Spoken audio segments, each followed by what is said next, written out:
Hello Anashe, and how are you beautiful people of YouTube? How are you feeling today? I'm feeling great. Today I wanted to talk to you about the conundrum that is now very popular in the American pagan community, and it is about the Sephora's entry-level witch kit. And a lot of people say that this doesn't represent them, this doesn't represent their culture, this is insulting to them that Sephora is trying to get inside the witchcraft niche market. And I hear you people.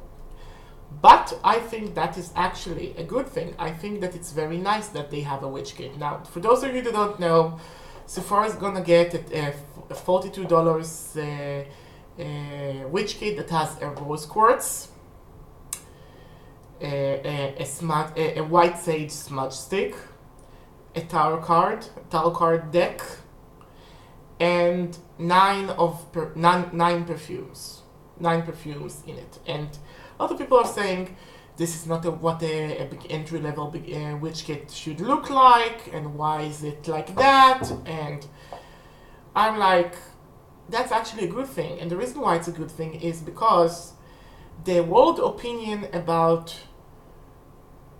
witchcraft is either it's horrible and deadly and needs to be destroyed, or it's bullshit, it needs to be disregarded, or it's a nice fine thing that is acceptable as a lifestyle and should be treated fairly, somewhat.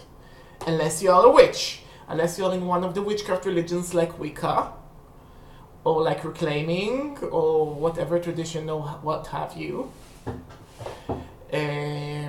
And I call them witchcraft religions because those are religions that witchcraft is very prominent in. All religions, all lifestyle, even secularism and atheism have their own special witchcrafted psychology. Let's use psychology to change reality sort of thing that goes on. So it's not really so weird and unusual. It's there. It's normal. People regard this as like a thing that happens and is a real thing. So when people are coming to tell me that like that kit is a bad thing because it doesn't represent all traditions of witchcraft, they are right. But even if it's stereotypical and campy and foolish and childish, it symbolically represents the fact that Sephora is embracing somewhat the witchcraft community, at least as something that should be regarded as acceptable. So it's not a disregard, and it's not it needs to burn, it's nice, it's a positive outlook. You can't really expect that the media and commoners, or Cowens, or muggles, or nomages, or whatever you call them, will get what witchcraft is really all about. You can't have it. You cannot educate the entire world, whether it has a different religion and different outlook on it, or they don't care. You can't educate everybody. So the people who are not into witchcraft will not buy this. The people who are into witchcraft and see that this is positive will buy this. And the fact that it's coming out in Halloween, well, some men and women, mostly women because again it's Sephora, it's not a men's shop, will find it very empowering to have a perfume that smells out of witchcraft. Now, I got into a very interesting debate with Sheloya, my teacher, about that kit. It's like, what do we find offensive in that kit, if at all?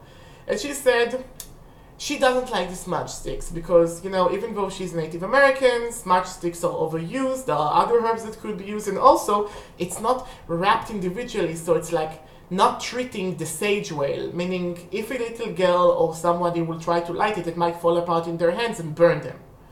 And I'm like, okay, this is at least a pile of sage that they could be using for a lot of things that are not just purification, such as longevity or attaining wisdom or dealing with traumas. But what I found offensive is the fact that the stone there is rose quartz. Why do you assume that just because a woman is a witch, she needs rose quartz that is prominently using for love spells? And then Sheloya said, well, you know, it could be something for self-love. And I said, yes, But can you really imagine a 16 years old that is scrapping by to get $42 to get that kit actually using this for anything besides making Todd, Dick, or Harry fall in love with her? And she says no. And I said, yes, this is very offensive. Because people usually don't know that rose quartz is also a good preserver stone. It's a good stone that is being used to preserve a situation, or keeping your skin tone from deteriorating, or helps for all sorts of healing. It's like most of the time they're going to use it for love, love, love. And but the thing is this: in the south of the U.S., where Avon, the company Avon, is very common, everybody could get it. A lot of women, girls, whatever, would get the particular scent that would be used for their magical perfume. For instance,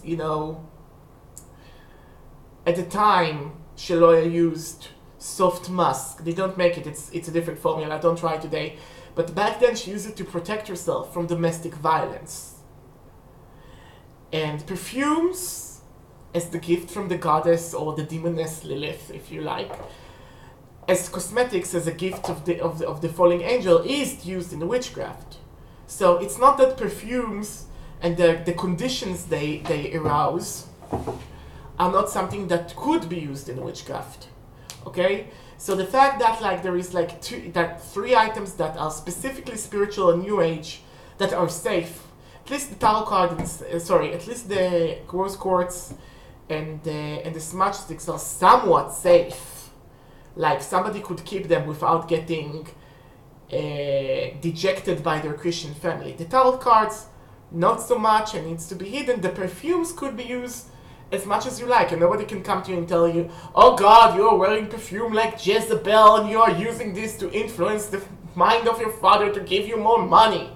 Nobody's gonna blame the people for using that. So it's actually, even though we have complained about the quality of the sage and the fact that this is a rose quartz and not just quartz or any other stone that could be used for something basic as protection, like black tourmaline or jet, it's a good thing because it shows the society's tendency to actually accept witches and witchcraft and not specifically condemn us or ignore us. So think about that before you come to Sephora and fighting the fact that they are doing something that is, according to your tradition, wrong. Well, that's my opinion. If you liked it, please like and subscribe. Thank you and have a good day. Goodbye, Nashe.